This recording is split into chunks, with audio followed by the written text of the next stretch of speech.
अस्सलामुअलैकुम रहमतुल्लाहि वबरकातुहू। दोस्तों कैसे हैं आप लोग। उम्मीद करते हैं कि आप तमाम लोग ठीक ठाक होंगे, खैरियत से होंगे। दोस्तों आज हम कुवैत की कुछ बड़ी खबर जो आ रही है आप लोगों के साथ शेयर करने वाले हैं। दोस्तों पहली अपडेट गुड न्यूज़ है। ऐसे तमाम अजनबियों के लिए खुशखबरी है जिनकी उम्र 60 साल या 60 साल से ज़्यादा है। जैसा कि आप लोगों को पता है कि जिनकी उम्र 60 साल या 60 साल से ज़्यादा है उनका जो वर्क परमिट है 2021 की शुरुआत से ही रिन्यूअल करना बंद कर दिया गया था। लेकिन अल्हम्दुलिल्लाह इस हवाले से जो कुवैत कैबिनेट है उसने फ़ैसला जारी किया है कि अब जिनकी उम्र 60 साल या 60 साल से ज़्यादा है उनका वर्क परमिट जो है वो दोबारा से रिन्यूअल किया जाएगा, जबकि जो फ़ीस है वो नॉर्मल ही ली जाएगी। जो वर्क परमिट की फ़ीस है वो भी नॉर्मल ही ली जाएगी, जबकि जो हेल्थ इंश्योरेंस की फ़ीस है वो भी नॉर्मल ही ली जाएगी। यानी जो 2020 में फ़ीस ली जा रही थी वही नॉर्मल फ़ीस अभी भी जो वर्क परमिट रिन्यूअल किया जाएगा उसकी फ़ीस वही ली जाएगी। तो यहाँ पर जिनकी उम्र 60 साल या 60 साल से ज़्यादा है उन लोगों के लिए एक अच्छी खबर है कि वो तमाम लोग दोबारा से कुवैत के अंदर जो काम है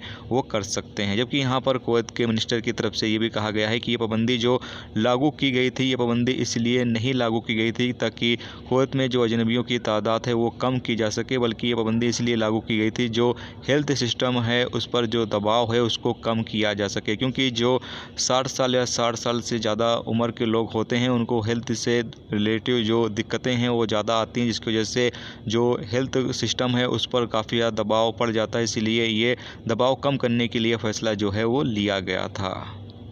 इसके अलावा दोस्तों अगली अपडेट ये है कि जैसा कि आप लोगों को पता है कि अभी जो इलीगल तरीके से कुवैत के अंदर लोग मौजूद हैं उनको गिरफ़्तार करने के हवाले से जो मुहिम है वो चल रही है, यानी कि अभियान चल रहा है।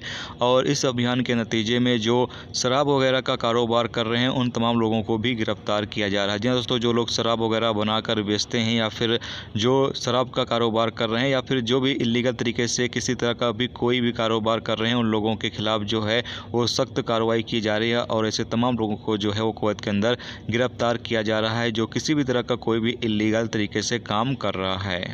इसके अलावा अगली अपडेट ये है कि कुवैत में एक मिस्री शख्स को जो है वो एयरपोर्ट पर गिरफ्तार किया गया है और इसके कब्जे से जो है वो 3000 दवा जो है वो बरामद की गई है। जी हाँ दोस्तों, ये इसके कब्जे से जो है वो 3000 इसके बैग में से जो है वो दवा निकाली गई है, जो कि ये छुपा कर कुवैत के अंदर लेकर आ रहा था। और जब इसके बैग की तलाशी ली गई तो पता चला इसके बैग से 3000 दवा जो है वो बरामद की गई है। इसको जो है वो पुलिस के हवाले कर दिया गया है, जो भी कानूनी कार्रवाई है वो इसके खिलाफ़ की जाएगी। तो ये दोस्तों आज की कुवैत की कुछ बड़ी और इंपॉर्टेंट अपडेट जो आप लोगों के साथ शेयर की गई। तो उम्मीद करता हूँ ये वीडियो आपको पसंद आई होगी। पसंद आई वीडियो को लाइक और शेयर जरूर करें। चैनल पर नए हो चैनल को सब्सक्राइब कर लें, क्योंकि यहाँ पर आपको कुवैत के हवाले से जो भी ताज़ा अपडेट ताज़ा जानकारी होगी वो देखने को मिलती रहेगी। वीडियो देखने का बहुत बहुत शुक्रिया दोस्तों। अल्लाह हाफिज़।